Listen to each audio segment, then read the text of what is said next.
I'm Andrew Moran, Liberty Nation's economics editor. Very, very rocky. Death by government. Drain the swamp. Hello and welcome to a special edition of Liberty Nation's Swamponomics videocast. I'm Andrew Moran, Liberty Nation's economics editor. Social Security has become the latest hot-button issue in Washington today. President Joe Biden claims the Republicans want to destroy the retirement scheme. The GOP says it is off the table as part of debt ceiling discussions, but they want reforms to ensure its survival. Democrats have also proposed their own remedies to keep it intact. It is no secret that Social Security is in big trouble. Most reports suggest that it is on the brink of insolvency, meaning that the U.S. government will need to employ the necessary and extraordinary measures to prevent its downfall and make sure future generations have access to it. To help us dive deeper into Social Security and understand its fundamental issues, please welcome a special guest, Renowned economist and best-selling author, Laurence Kotlikoff. Welcome to the program, sir. Yeah, great to be back with you, Andrew. So first, before we get into the nitty-gritty of Social Security, I want to ask your opinion about the financial state of the retirement scheme. In recent years, we've heard that Social Security is a decade away from insolvency, but then certain media outlets, I'll just reference MarketWatch as an example, argue that these projections are not really true. So what's your take on Social Security? Is it in great shape or is it on the cusp of running out of money? And how would Social Security even run out of money in the first place if you're paying into the system? Well, it's actually in worse shape than anybody really knows, because the place that you'll learn about the problems financially with the system are the trustees report. The trustees report comes out every April. The 2022 trustees report shows in table 6F1, so that's Roman 6, so it's like BI F1, the table 6F1, it shows a $61 trillion unfunded liability. That's the present value difference between all the projected Social Security outlays minus all the projected receipts minus the value of the trust fund, which is a couple trillion or so, but it's relatively small compared to the these other two present values. So 61 trillion is about 2.5 years of GDP. Official debt is about less than 1 year's GDP at this point, pretty close to 1 year's GDP. But so we're talking about the system having 2.5 times or so being a problem that's 2.5 times bigger than the total official debt. Now, I don't know who in MarketWatch was saying this is not a problem, but it's probably somebody who hasn't looked at that table and understood the numbers in there. So the politicians, that table also has 75-year unfunded liability, which assumes that the world is going to end in 75 years. Now, we have children today who will be alive in 75 years, and certainly their children will be alive. And so the idea that you should look, why not look, if you're not only going to look out 75 years, why not look out 2 weeks and say everything is just fine? So there's nothing in economics that says you can look out at any finite length of time. You have to look at over the entire future and just value stuff in the present. Now, the system needs according to that analysis, a 4 percentage point payroll tax hike. The payroll tax right now is 12.4. So 4 on top of 12.4, we're talking about going from 12.4 to 16.4. We're talking about a 33% increase in the FICA tax and payroll tax. So that's immediate and permanent if you want to keep paying the benefits. If you want to keep the payroll tax rate where it is, you have to cut benefits to the tune of probably about 23% permanently for everybody forever. So this is what I would call a bankrupt system.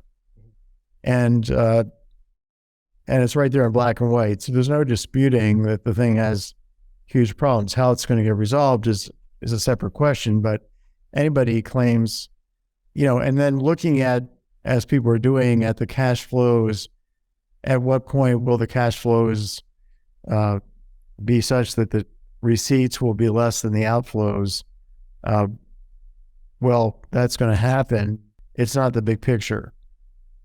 You can always borrow some money to improve Social Security's cash flows and leave the bill for Social Security for future generations to pay that borrowing back, just like they have to pay all these benefits to people that are older than them or have died by the time they show up. Now, before getting to some of the policy proposals I've seen from both Republicans and Democrats, the Social Security Administration had a report titled, "Due to demographic changes, the U.S. Social Security system will face financial challenges in the near future." A couple of things the report listed was fertility rates and increasing life expectancy. So obviously a falling population will impact Social Security. So what are some things could policymakers do to address that type of issue where there's not enough people paying into the system and more people are taking out of the system? Well, when they say that there's a problem, I think that, how did you describe it? It says, it listed fertility rates and increasing life expectancy. But they characterize it as a financial challenge due to demographic changes. Financial challenges in the near future will grip. That characterization is what you call malfeasance. Okay, to say that something that's entirely insolvent is financially challenged. That's a statement of somebody who either doesn't know what they're talking about or is lying to the public. I don't know who made that statement. The Social Security Administration. Yeah. Okay. We'll share it to our readers in the description below. Okay. Well. Okay. The administration, also the trustees, they're certainly not doing their job. The trustees consist of the Treasury Secretary and two other officials that are appointed by the Democratic administration at the president. And this is not just a Democratic problem.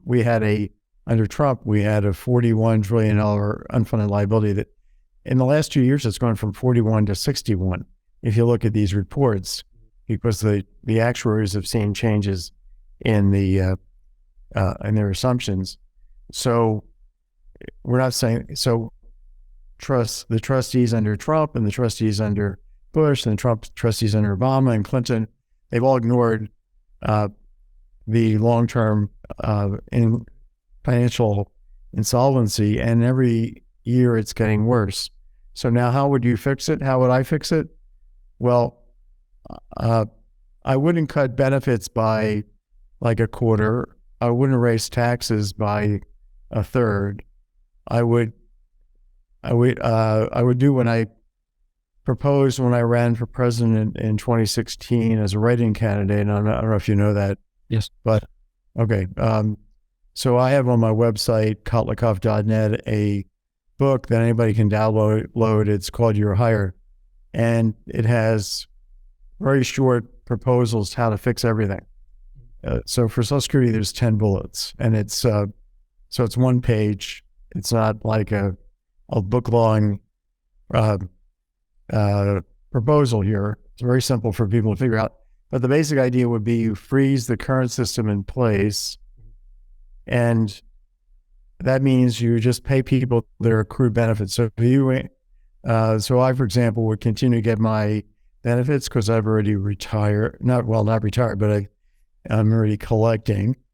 People that are not collecting yet would have zeros filled in their earnings record up to the point from the current year into the future. And they would get, whenever they started applying for benefits, they would get benefits based on their earnings record up to the point of the reform, because after that, it would all be filled with zeros. So everybody gets their accrued benefits, and then you set up a new system, which I call the personal security system.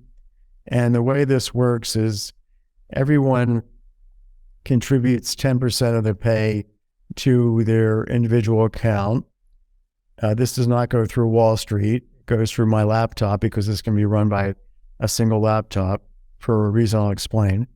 The money that your 10% is, before it goes into your account, we check to see if you've got a spouse, and if so, half of your contribution goes into her or their account, and vice versa. So there's contribution sharing by spouses. So if people get divorced, they walk off with the same size accounts. And then the government makes matching contributions on behalf of the poor, the disabled, the unemployed to make the system progressive. Now you've got all this money in these personal accounts, all pooled. It would all be collectively invested in a global index of stocks, bonds, and real estate funds, REITs. And that means everybody gets exactly the same return. And that means you don't need to have Wall Street have anything to do with this whatsoever. So the whole thing can be run literally by my laptop at no cost. It can make all the trades. And then when you reach 57, from 57 to 67, let's say, Andrew, you're 40. When your birth group, age group, 5 years away. 5 years away from everyone else. 35. Okay. when the 35-year-olds today become 57, between 57 and 67, every year, a tenth of your holdings would be sold out off at market to, first would be a tenth, then a ninth, then an eighth, through 67 will be sold off at the market value of this portfolio, and you used to buy inflation index bonds. So now the government has inflation index bonds, a stock of that, those securities, to pay your cohort, you and everybody else your age, inflation index annuities, which would start at age 62, and you get all your annuities by 67, because this process would happen over 10 years. And you would get a benefit that's proportional to the account you showed up with at 57.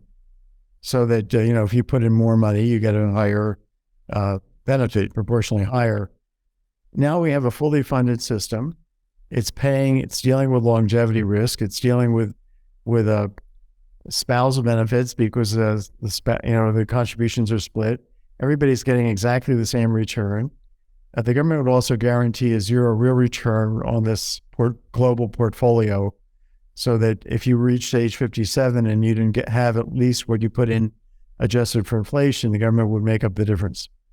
So, and then, take the securities in exchange. So I think this is the way to go. I think this is what corporate America has done to try to get out from under its defined benefit plans that were underwater, starting with IBM in the 80s. We've had entire corporate sector disgorge itself of defined benefit obligations, pension obligations they couldn't cover. How did they do it? They froze the plans. They paid off accrued benefits. They set up a defined contribution system. This is a DC system for the entire country. Now, so let's contrast then your proposal with some of the proposals outlined by Washington. So you recently wrote on your Substack page about the Republican plan on Social Security, or a proposal they have. So then President Joe Biden and the Democrats, they contend that the GOP is out to destroy Social Security and Medicare. So from what I've seen from notable Republicans are such ideas as to raise the retirement age. For example, on the other side of the aisle, Senator Elizabeth Warren, she recently proposed adding a 12.4% payroll tax on ordinary income above $250,000 to keep Social Security solvent. So from what you've told me and then what they're proposing, are these sensible ideas? Do they not go far enough? What's your take on that to keep Social Security intact from their perspective? Well, raising the retirement age is like, we did this in 1983. We raised the retirement age. It was phased in. It still hasn't fully phased in. People that are born in 1960 or later have a full retirement age of 67. So somebody born in 1960 has not yet reached 67. So this is still phasing in. What I'm trying to get across is that raising the retirement age even up to 70, which is probably what they're thinking, is going to happen too slow to matter. It's not going to produce in present value enough money. Of course, if you look at this, a 75-year window, you will think it does something significant for that window. So that's the problem with being myopic, looking short term. The Greenspan Commission Alan Greenspan should be, brought up into Congress and said, you were supposed to fix this. Why didn't you fix it? And if he was honest, he'd say, we took a rider, because we knew back in 1983 that the quote fix that we were looking at was only going to be good for 75 years. And in the sense that we're only looking at a 75-year horizon back then, that we're now 40 years into their 75-year window. And all the years that they ignored after the 35 years from now, are terrible deficit years. And they saw that back in 1983. So they did something highly irresponsible back in 1983 because they didn't. It's like, you go to your surgeon, you have a cancer, a tumor, and he says, I don't want to give you too much recovery time. I'm going to just take out half of it and come back in 10 years and we'll see how it's doing. And it's a malignant tumor. You come back 10 years later and it's bigger than it was.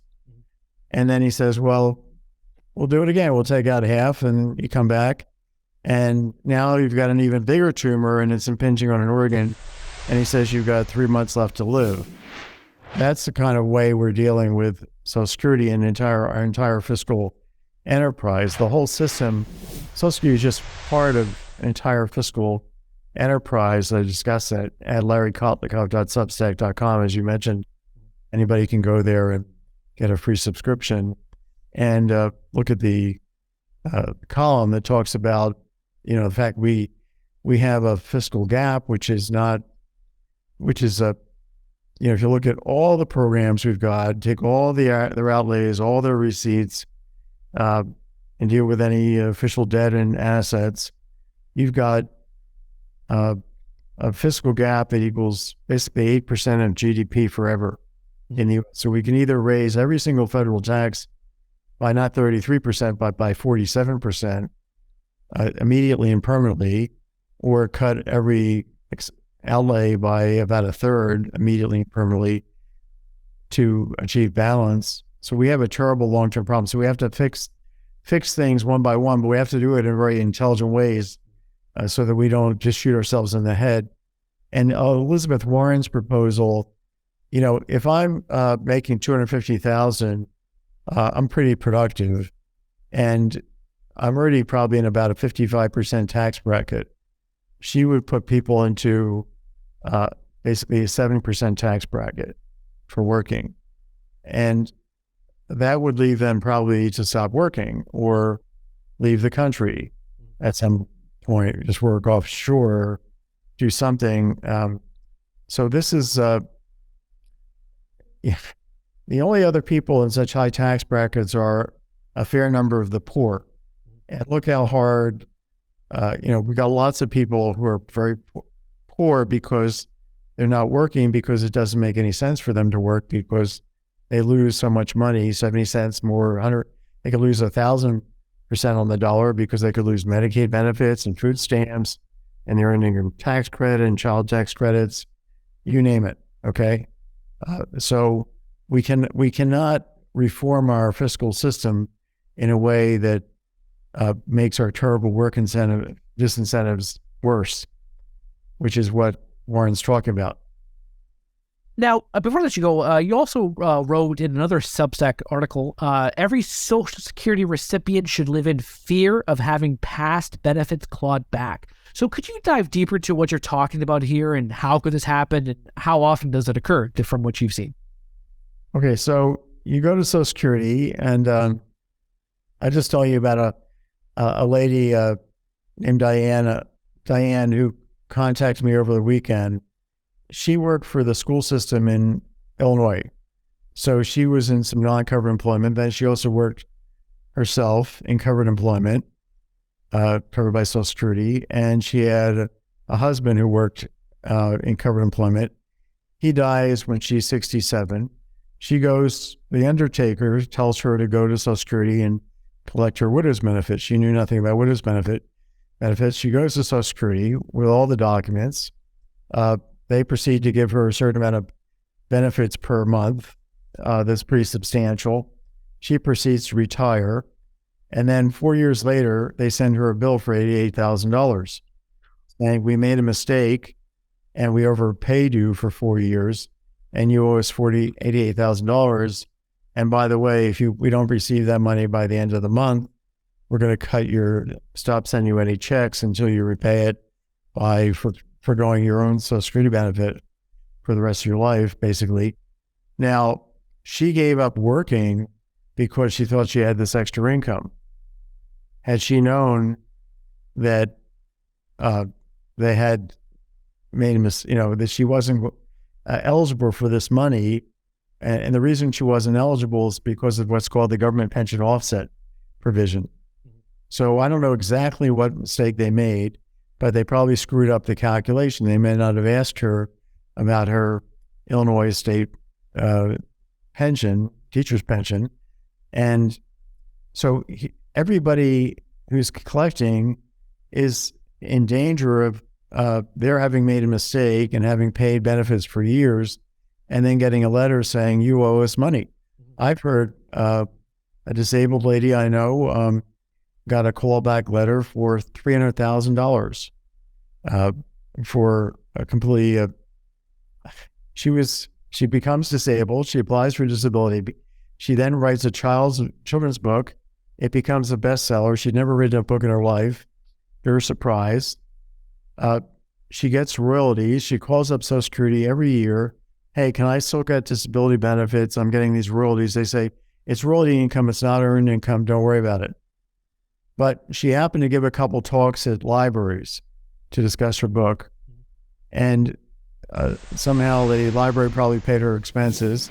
The IRS then sends Social Security this 1099, whatever, a copy of it. And then literally 10 years later, they decide that royalty income was actually earned income. Why? Because she went to the library and gave a couple talks. And then they demand $300,000. The lady's disabled. She's getting no more royalties. And I read the judge's decision in this case. He said, she appealed it, and he said, well, it's our mistake, but our mistake is your mistake, so you have to pay the $300,000. We have no way of forgiving our mistake because it's your mistake.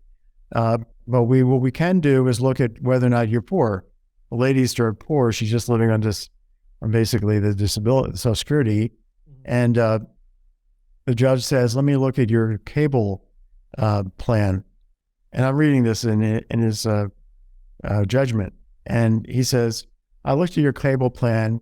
It's a very expensive cable plan, and therefore you cannot be poor. Therefore, you owe us the $300,000. This is exactly what that's going on every day across the country.